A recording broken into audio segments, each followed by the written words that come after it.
മോളെ അതി തൊടണ്ട കേട്ടോ. തൊടല്ലേ.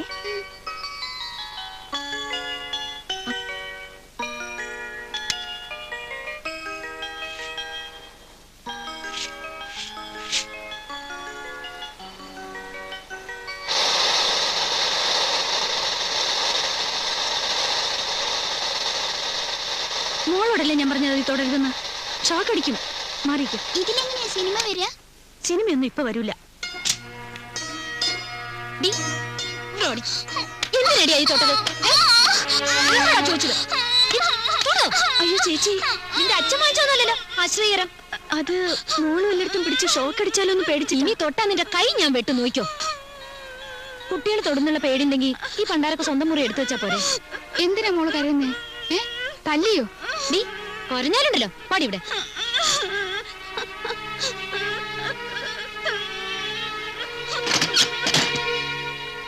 എന്താ ചേച്ചി? അത് ദിവ്യമോള് വീശിയാരെ തൊട്ടപ്പോ ഷോക്ക് അടിക്കുമെന്ന് കരുതി വേണ്ടാന്ന് പറഞ്ഞു. അതിന് കാഞ്ചന കൊച്ചിനെ തല്ലി എന്തിനാ? ചേച്ചിക്ക് എന്തോ പെട്ടെന്ന് ദേഷ്യം വന്നു. ദേഷ്യം വന്നതേ കാരണം ഉണ്ടായിട്ടാ. എന്റെ മോക്ക് VCR വാങ്ങിക്കാനുള്ള സ്ഥിതിയൊന്നും ഞങ്ങൾക്കില്ല. നീ എന്തിനാണ് കൊച്ചിനെ തല്ലിയേ? വല്ലവരുടെയും VCR തൊട്ടാ പിന്നെ തല്ലണ്ടേ? വല്ലവരുടെയും VCRോ? അതീ തുറണ്ടാന്ന് ശൈലജ പറഞ്ഞത് അത്ര വലിയ കുറ്റമായി പോയോ? ഇല്ല, കുറ്റം മുഴുവൻ എന്റെയാ. എനിക്ക് ജോലിയില്ലല്ലോ, പഠിപ്പും പത്രാസും ഇല്ലല്ലോ. കുറച്ചു ദിവസമായി ഞാൻ എല്ലാരും ശ്രദ്ധിക്കുക. എന്നെ അമ്മയുടെ ഒരു മോൻ കെട്ടിക്കൊണ്ട് വന്നതാ. ശൈലജ വന്നേ പിന്നെ എന്നെയും മോളെ ആർക്കും വേണ്ട. അതിന് മാത്രം ഇവിടെ എന്തുണ്ടായെന്നാ ഞാൻ ചോദിക്കുന്നത്. ഒരേ പന്തിയിൽ 2 തരം ഊണ് വിളമ്പുന്നത് ശരിയല്ലമ്മേ.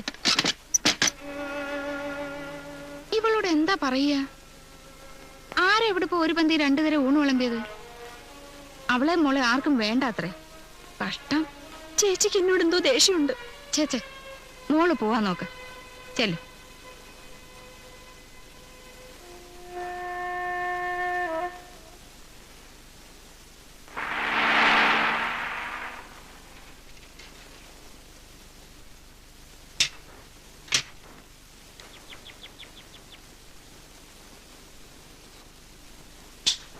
ചേച്ചി, കുറച്ച് മട്ടണ.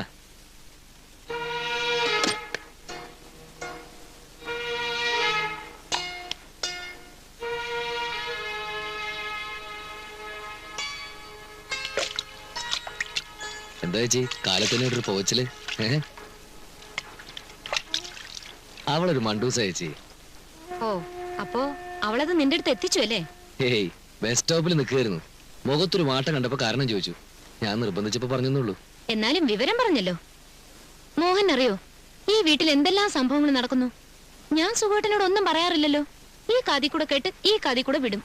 നമ്മളെ തമ്മിൽ അടുപ്പിക്കാനാ ശൈലജയ്ക്ക് ആഗ്രഹം. എന്താ ചേച്ചി ഇത്? ഞാൻ പറഞ്ഞിട്ടില്ല അവള് ഒരു മണ്ടൂസും പാവമാണെന്ന്. എനിക്കും അങ്ങനെ തോന്നിയിട്ടില്ല. ഇന്നാളെ ഒരു ദിവസം സുഖേട്ടൻ ഓഫീസിൽ നിന്ന് വരുമ്പോ അവൾ ആ നടുവിലത്തെ മുറിയിലിരുന്ന് കാലുമ്മ കാലും കയറ്റി വെച്ചിട്ട് മാഗസിൻ വായിക്കുക. എന്നാ സുഖേട്ടനെ കണ്ടിട്ടൊന്ന് അനങ്ങ. ശൈലജയോ? എന്നാ അവള് തീർച്ചയായിട്ടും സുഖേട്ടനെ കണ്ടു കാണില്ല. അപ്പൊ ഞാൻ നുണ പറയണമെന്നല്ലേ? മോനാ, അവക്ക് എന്നെയോ സുഖേട്ടനെയോ ഒന്നും പേടിക്കേണ്ട കാര്യമില്ല. കാരണം അവക്ക് ജോലിയുണ്ട്. നിന്റെ ഭാര്യ നീ ന്യായീകരിക്കില്ലുള്ളൂ. എന്നാലത് അവൾ അപ്പൊ തന്നെ ഭർത്താവിന്റെ കാതിൽ എത്തിച്ചു. എത്തിക്കാൻ മാത്രം അതിനൂടെ ഒന്നും ഉണ്ടായില്ലോ ചേച്ചി. ഉണ്ടായില്ലേ പിന്നെ നീ എന്തിനാ എന്റെ മേക്കിട്ട് കയറാൻ വന്നത്? എന്റെ മോക്ക് ഞാൻ 2 അടി കൊടുത്തു. അവളുടെ അച്ഛനും അമ്മയും VCR വാങ്ങാൻ കഴിവില്ലാത്തവരാണെന്ന് അവള് മനസ്സിലാക്കട്ടെ. എന്തൊക്കെയാ പറയുന്നത്? മോനാ, എന്റെ അച്ഛനും അമ്മയ്ക്ക് ഞങ്ങൾ 3 പെമ്മക്കളാ. 3 പേരെയും കെട്ടിച്ചു വിട്ടപ്പോ സ്ഥിതി മോശമായി. ഞങ്ങൾ പണമില്ലാത്തവരാണെന്ന് നീ നിന്റെ ഭാര്യയോട് പറഞ്ഞു കാണും. അതുകൊണ്ട് അവക്ക് ഞങ്ങൾ തീരെ വിലയില്ലാത്തത്.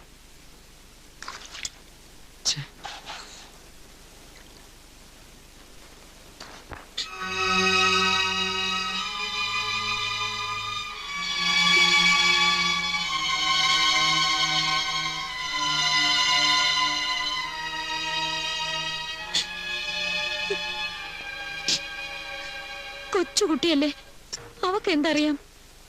ഇനിയും ചിലപ്പോ ശൈലജയുടെ VCR തൊട്ടെന്നിരിക്കും. ഇപ്പൊ ഇത്രയും മാത്രമേ സംഭവിച്ചുള്ളൂ. നാളെ എന്റെ മോളെ അവള് തല്ലുന്നത് ഞാൻ കാണേണ്ടി വരും.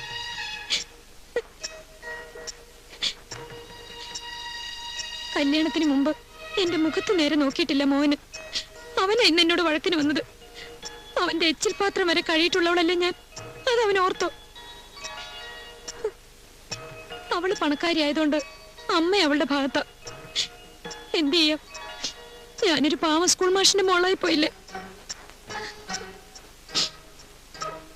കാഞ്ചനെ, നീ ഒന്ന് കരയാതിരിക്കേ. എന്റെ വിഷമം മനസ്സിലാക്കാൻ ഇവിടെ ആരുമില്ല. എനിക്കൊന്നേ പറയാനുള്ളൂ, ഞാൻ ഈ നരകത്തിൽ തന്നെ കഴിഞ്ഞോളാം. പക്ഷെ എന്നെ എന്റെ കുഞ്ഞിനെ ദ്രോഹിക്കരുതെന്ന് ഇവിടെ ഉള്ളവരോട് സുഖേട്ടനൊന്ന് പറയണം. അത്രേ വേണ്ടു.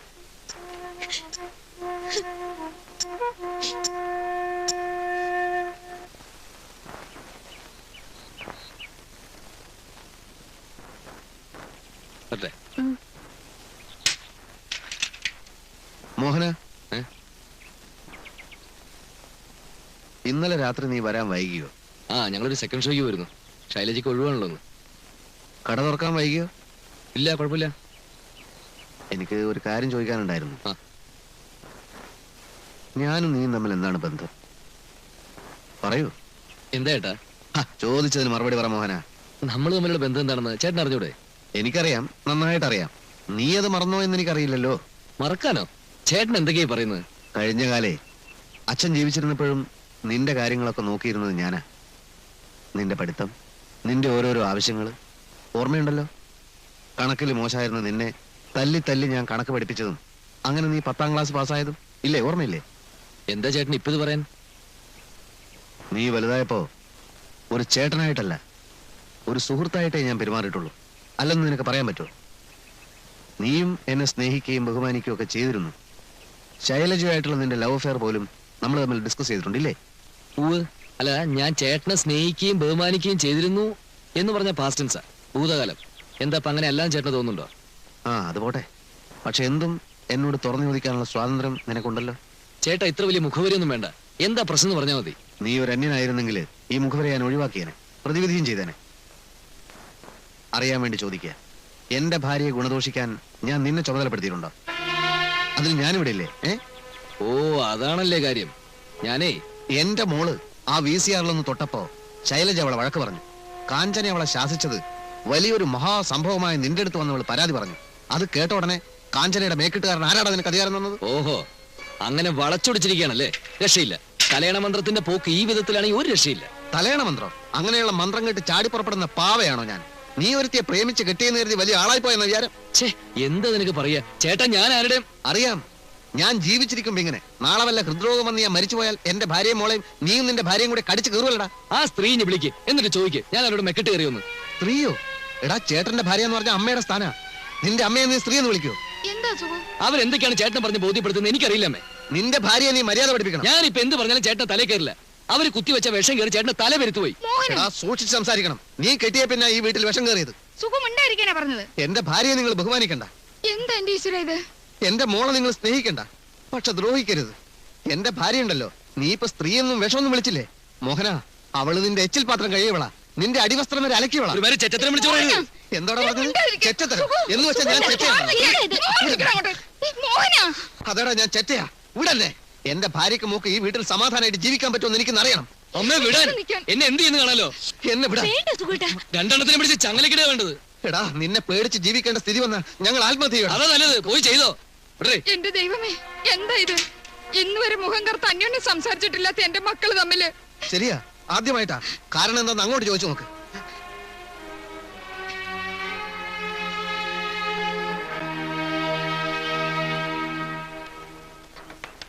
അകത്ത് സൗകര്യം വളരെ കുറവാ. വാടകയും കുറവാണല്ലോ. അല്ല സാറേ, ഇത്ര പെട്ടെന്നൊരു വീട് മാറ്റത്തിന്റെ കാര്യം എന്താണ്? ഉണക്കമരം വെട്ടിമാറ്റിയില്ലേ ഒടുവിൽ അത് പുരപ്പുറത്ത് വീഴും. അതാണോ?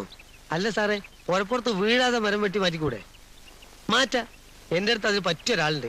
ഞാൻ രാവിലെ അങ്ങോട്ട് അയച്ചു തരാം. എടോ, കുടുംബാസ്വാസ്ഥ്യത്തിന്റെ കാര്യമാണ് ഞാൻ പറഞ്ഞത്. നമ്മൾ ഈ കഠിനമായി അധ്വാനിക്കുന്നതും സമ്പാദിക്കുന്നതും ഒക്കെ എന്തിനു വേണ്ടിയാ? ഈ അരച്ചാൻ വയറിന് വേണ്ടി അല്ല. അല്ലേ? മനസ്സമാധാനത്തിന്. ആരാണ് കുറ്റക്കാരെന്ന് ചോദിച്ചാൽ ചിലപ്പോൾ ഞാൻ തന്നെയാവും.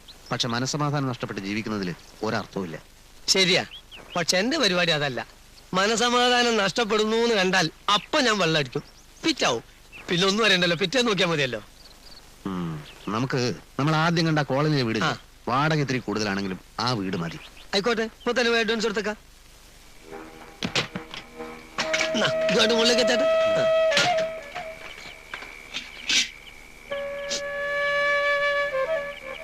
സുഖു, ഞാനാ പറയുന്നത്. നീ ഈ രാത്രിയിൽ ഇവിടെ നിന്ന് ഇറങ്ങി പോരുതടാ മോനെ. മോഹന, നിന്റെ ചേട്ടനത് ചെന്ന് പറ മോനെ, പോയരെന്ന് പറ. അവന് ഇഷ്ടപ്പെടാത്ത രീതി നീ വല്ലതും പെരുമാറിയിട്ടുണ്ടെങ്കിൽ ചെന്ന് ക്ഷമ ചോദിക്കും മോനെ. എനിക്ക് ജീവനുള്ളപ്പോ നിങ്ങൾ തമ്മിൽ തല്ലി പിരിയരുത്. ഞാൻ ക്ഷമ ചോദിച്ചാലും ഇല്ലെങ്കിലും ചേട്ടൻ ഇവിടുന്ന് പോകും. മോളെ, ആരെന്ത് കുറ്റം ചെയ്തിട്ടാ നിങ്ങൾ എന്നോട് ഇങ്ങനെ ചെയ്യുന്നത്? നേരം വെളുത്തിട്ട് ഇറങ്ങി പോകുമ്പോ അയൽവക്കക്കാര് കാണും. കുട്ടിക്കൃഷ്ണൻ നായരുടെ മക്കള് തമ്മിൽ തെറ്റിയത് എന്തേന്നുള്ള അവരുടെ ചോദ്യത്തിന് മറുപടി പറയാൻ വയ്യാത്തത് കൊണ്ടാ ഇപ്പൊ തന്നെ ഇറങ്ങുന്നത്. സുഖു, അമ്മയുടെ മോനെ ഞാനും. പക്ഷെ പണവും പ്രതാപവും നോക്കി സ്വന്തം മക്കളെ വേറെ വേറെ തട്ടുകളിൽ നിർത്തുന്നത് ശരിയല്ലമ്മേ.